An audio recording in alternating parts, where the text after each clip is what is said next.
Quando um bandeirinha é o destaque de um primeiro tempo, mas vamos lá, não é um destaque pelas funções que ele deve exercer na partida. É um destaque meio, no mínimo, diferente. E foi assim que começou a campanha do Corinthians nos mata-matas da Libertadores de 2012. De tão bom que tava o jogo, o bandeirinha foi destaque. E essas e outras muitas curiosidades do título de 2012 da Libertadores do Corinthians a gente vai contar nesse vídeo, então fica aqui porque tem muito mais curiosidade, muita coisa legal nesse título histórico do Corinthians. E a primeira parte dessa saga, desse título do Corinthians já foi feito aqui no canal, tem vídeo mostrando como foi toda a classificatória do Timão nessa Libertadores. Então se você quiser olhar, volta lá, assiste aquele lá, ou assiste aqui primeiro, ou você escolhe.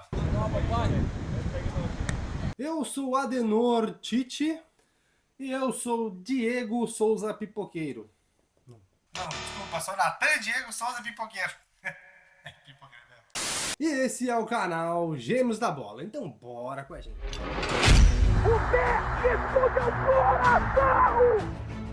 Pra fazer história, é Libertadores da América no Pacaembu.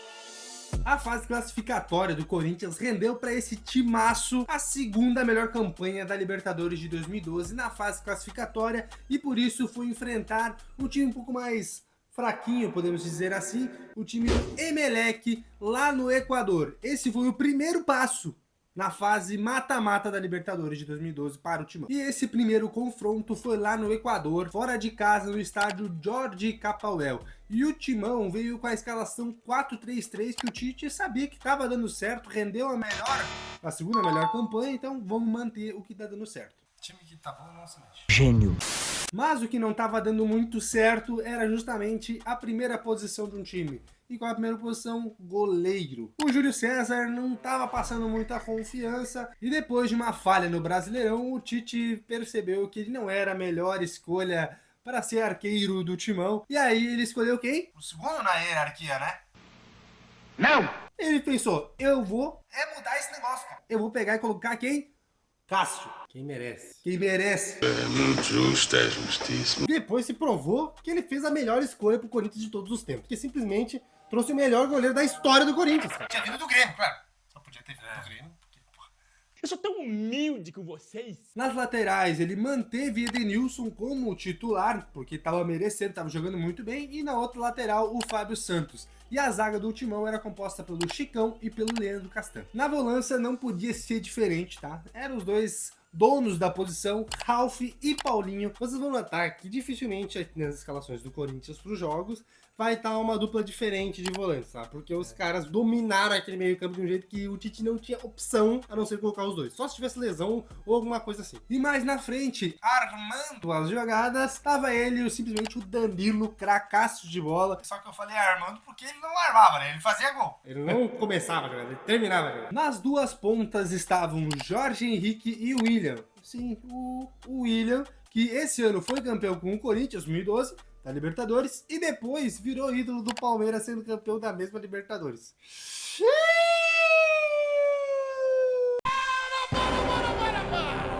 Era o sem bigode aqui e o com o bigode lá. William Bigode lá, que era o William sem bigode. Ele só trocou o barbeiro. E na frente estava improvisado o Emerson Sheik, justamente porque o Liedson, que era para ser o craque do time na temporada passada, tinha sido extremamente importante pro Corinthians. Esse ano na Libertadores estava meio fraquinho. Só fez um gol, foi numa goleada, então assim, não tava muito bem não, então eles improvisaram botando o Emerson Sheik. E o quão ruim foi esse primeiro tempo é justamente o que a gente falou no começo, né? Um primeiro tempo, quando o destaque é o bandeirinha. Como é que é? Vamos deixar bem claro. Não vou explicar. Não foi impedimento que ele deu errado, ou deu certo, ou sei lá, ou um pênalti, ou uma expulsão, ou brigou com o jogador. Não foi nada disso. O que aconteceu? Ele levou uma bolada. Já viu, né? Não sei como é que falar, cara. Ele bateu onde dificilmente o sol pega. Ah! A bola foi em encontro das duas bolas. Isso aí, foi um encontro de bolas. Se fudeu. E todos os jogadores, Emelec, Corinthians, torcida, todo mundo riu da cara do coitado do bandeirinha. Fora isso, o jogo no primeiro tempo deu sono para os torcedores, tanto do Emelec como do Timão. O Emelec tentava arriscar um pouco no ataque, mas a zaga do Timão estava muito fechada, não deixava eles passar. E aí, às vezes, assim, o Corinthians ia pro contra-ataque, mas não nada muito... Mas, em compensação com o primeiro tempo que foi, né, decepcionante, o segundo tempo já começou melhor, porque aos 3 minutos do segundo tempo, o zagueiro Attiler obrigou o Cássio a fazer uma defesaça numa cabeçada muito forte que ele deu e muito perigosa. Já mostrando que o Tite tinha acertado em colocar esse goleiraço ali. Mas o Corinthians não ficou para trás e também atacou logo no início do jogo com o Emerson Sheik, que driblou 3 jogadores, mas acabou perdendo o gol. E no lance seguinte, o Jorge Henrique acabou sendo expulso por tomar o segundo cartão amarelo, depois de uma falta meio boba que ele acabou marcando. Não se ligou que tinha um amarelo e aí, né, tchau, tchau. E com 1 a mais em campo, o Emelec resolveu ir para cima e foi tanto para cima que aos 17 minutos gerou uma falta, né, a favor deles e eles cobraram com maestria, mas ela parou no travessão. Mas eles acabaram ficando meio reféns das bolas alçadas na área porque o Timão conseguiu se fechar muito bem, não conseguiu entrar dentro da área, tipo, com bola rolando. E também o Cássio, que fez uma partidaça e conseguiu segurar esse empate, mostrando mais uma vez, cara, tava na cara. Ele era o cara certo pro negócio. Apesar do empate, o Tite e os dirigentes do Corinthians falaram muitos palavrones para o Ruiz. Poliglota, fala vários idiomas. Inclusive, o presidente, depois da partida, falou que o Corinthians era maior que a Libertadores. Se empolgou, né? Eles não tinham Libertadores, daí o cara vai falar que é maior que a Libertadores? Pera aí, né? Realmente. O segundo jogo, o jogo de volta, aconteceu no Pacaembu no dia 9 de maio. E aí, você já sabe, né? 34 mil torcedores apoiando o Timão. E para esse jogo, o Tite fez uma mudança na escalação. Do 4-3-3, que não funcionou, passou a não funcionar, ele colocou o 4-4-2. Ele tirou o Jorge Henrique, um ponta, e botou o meia Alex. Então, reforçando o meio-campo do Timão. Sabe o que reforça também o nosso meio-campo? O like. O like reforça o nosso meio-campo, a nossa zaga, a nossa lateral, o nosso ataque. Até o banco reforça. E se inscrever, aí a vitória é certa. O Tite claramente queria atacar pelo lado esquerdo. E aos 7 minutos justamente funcionou esse ataque pelo lado esquerdo. Quando o Emerson Sheik encontrou o Fábio Santos entrando na área, ele dividiu e ganhou a dividida de 2 jogadores. E aí só tirou do goleiro, botou no canto e abriu o placar pro Timão. A torcida já logo no começo estava feliz. É isso aí, Pacaembu vibrando. Uma brecha pequena aqui, velho. O Emelec, pelo contrário, pouco criou. Ele até chegou numa chance lá com o Figueiredo, mas ele bateu mal na bola.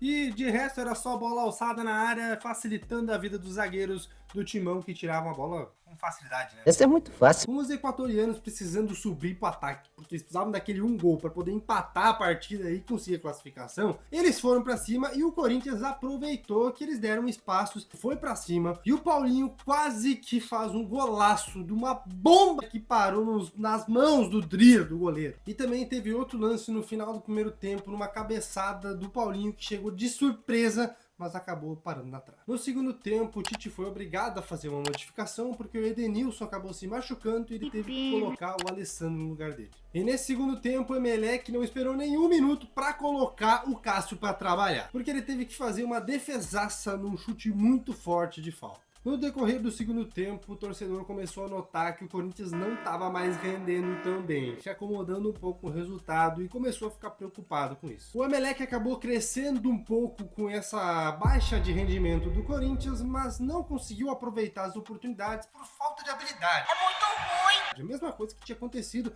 no primeiro jogo, que estava com 1 a mais e não conseguiu abrir o placar. O Timão estava tomando uma pressãozinha, mas o respiro veio aos 19 minutos do segundo tempo, quando o Chicão, numa cobrança fenomenal para dentro da área, cruzou na cabeça do Paulinho, que desviou e a bola foi parar dentro das redes.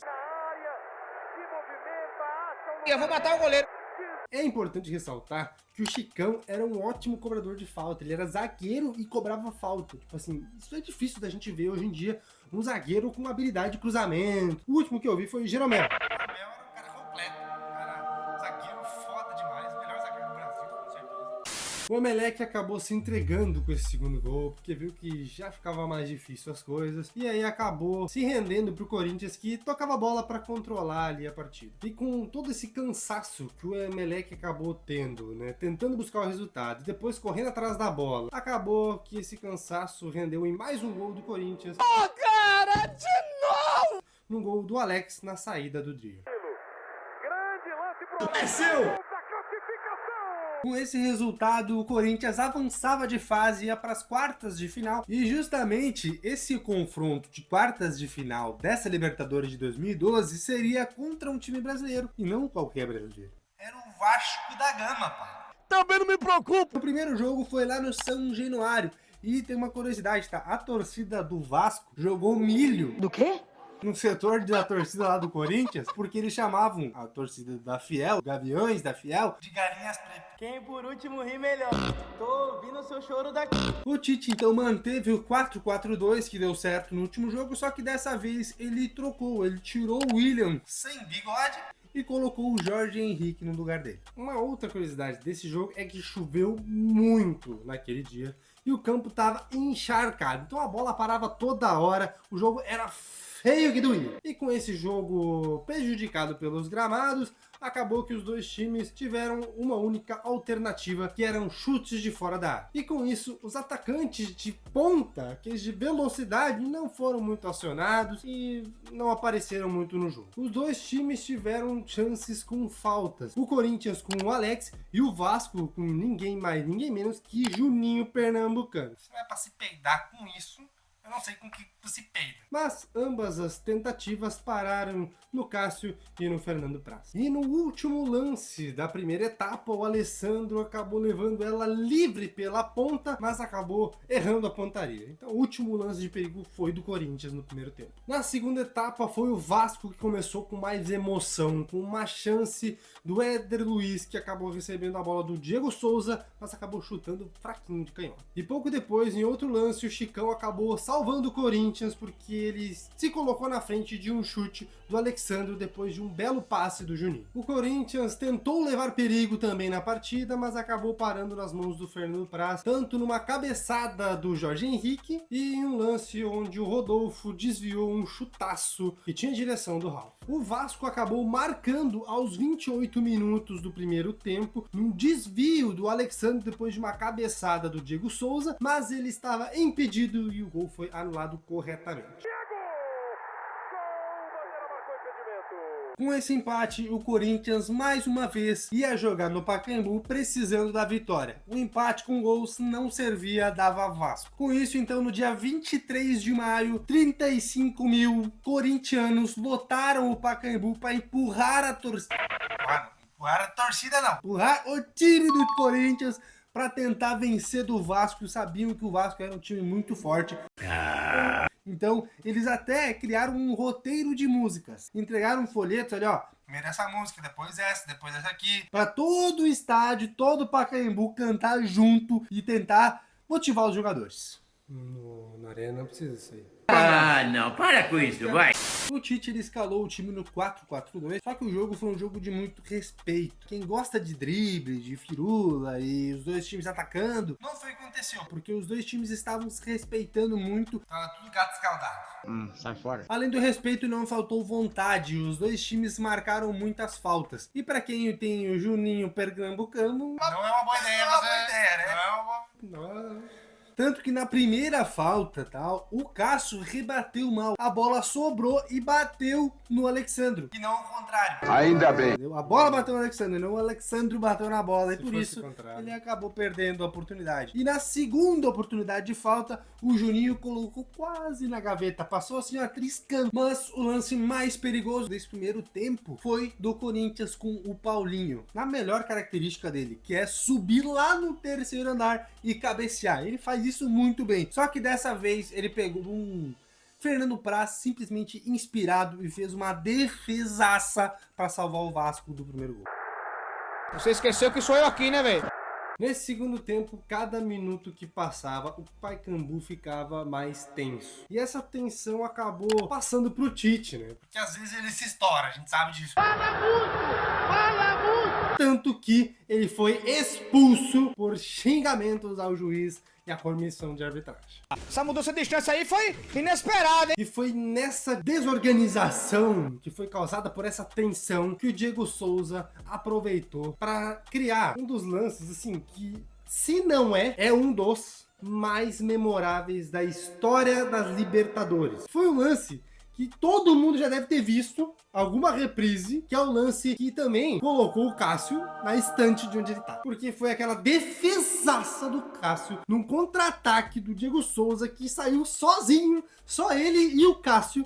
E assim, o desvio do Cássio é de cinema, porque ele só dá um plim. No cinema também ia ser assim. Se tivesse o roteiro também ia só dar um toquezinho pra desviar. E ela passou triscando a trave. Foi providencial o desvio do Cássio. Ele tirou uma tensão. E a do Vasco lamenta como um pênalti perdido. Mas quem mais estava aliviado mesmo nesse lance era o Alessandro, porque foi ele que tinha errado o passe e deixou o Diego Souza naquela condição maravilhosa que ele não aproveitou. E assim, o milagre foi tão foda que depois o estádio cantou o nome do Cássio na partida. O cara tinha acabado de começar sua carreira como titular do Corinthians, era apenas a quarta partida dele em Libertadores, e o cara já tava com o nome sendo cantado, velho. Não é pra pouco. Não é pra pouco.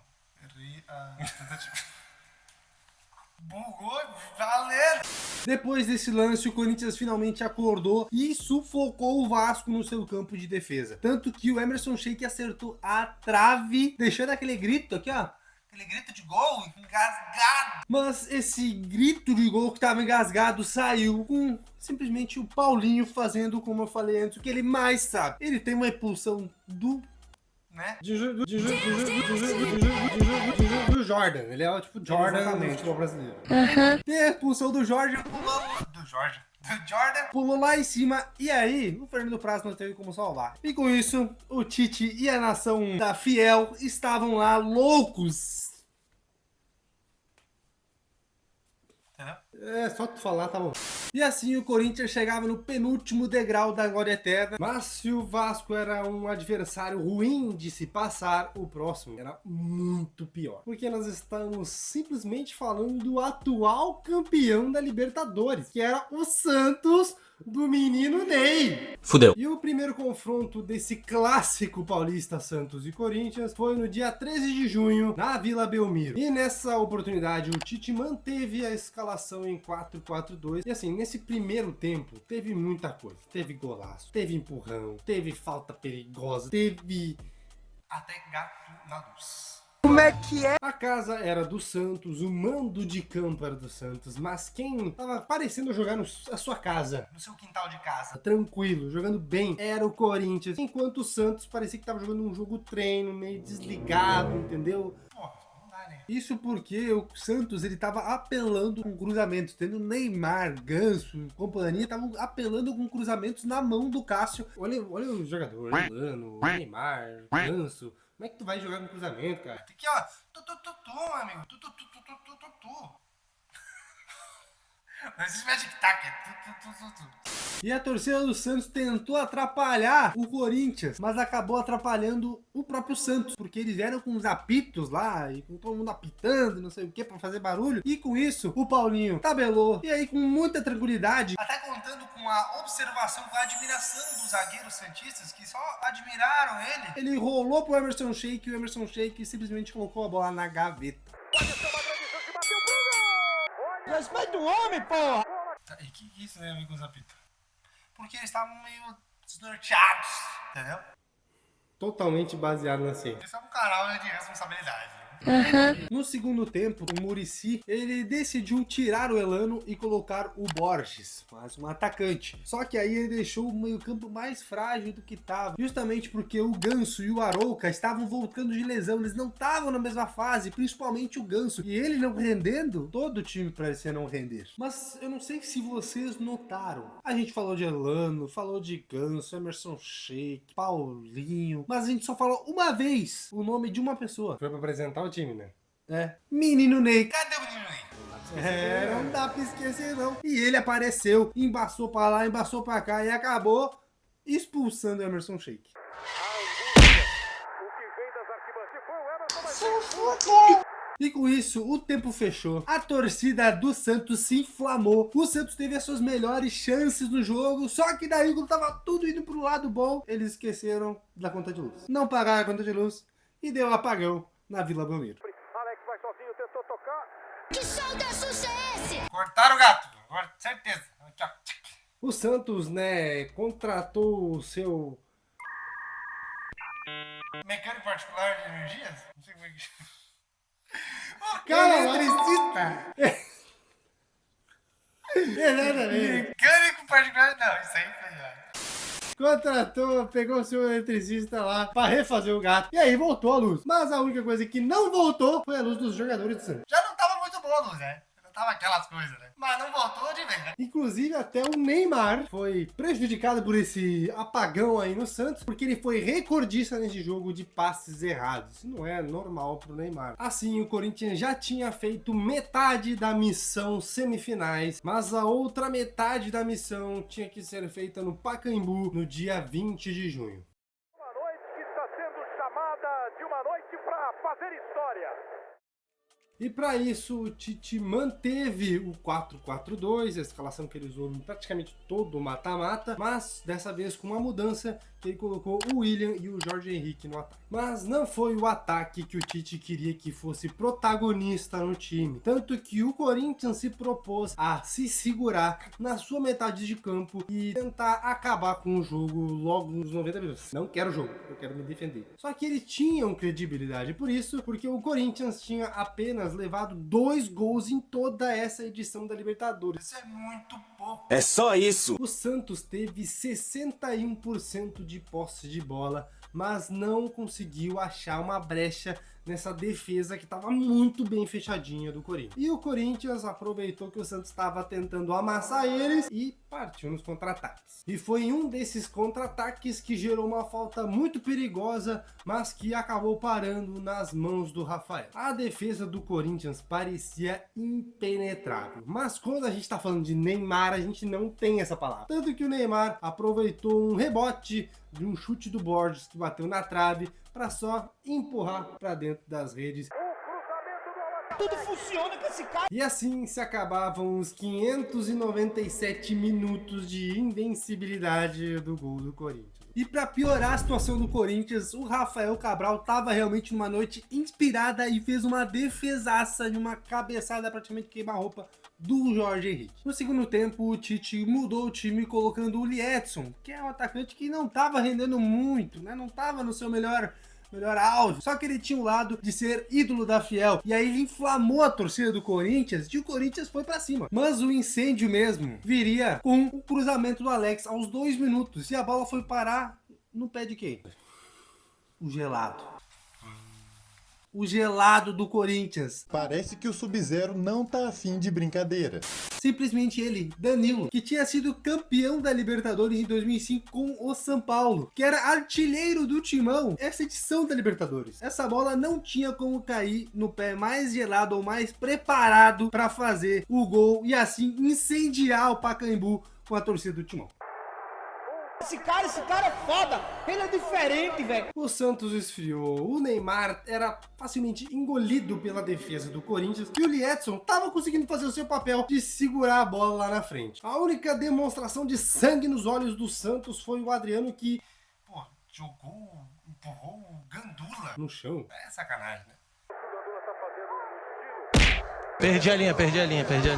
O Muniz tentou colocar algumas peças para ver se mudava essa postura do Santos. Colocou o Elano e colocou o Léo, mas a postura cabisbaixa continuou no Santos. O Corinthians então assumiu de vez esse time retranqueiro. A cada bola rifada, a cada tirada, a cada roubada de bola era uma gritaria total. Mas por fim, o apito do Voaden acabou com toda essa tensão do jogo e a felicidade dos corintianos estava a milhão, porque eles estavam na final da Libertadores. E assim, era a primeira vez que eles iam numa final. Era a melhor campanha do Corinthians e Libertadores até agora. O adversário que eles iriam pegar na final era ninguém mais, ninguém menos que Boca Juniors, meu amigo. Clássico internacional, tá?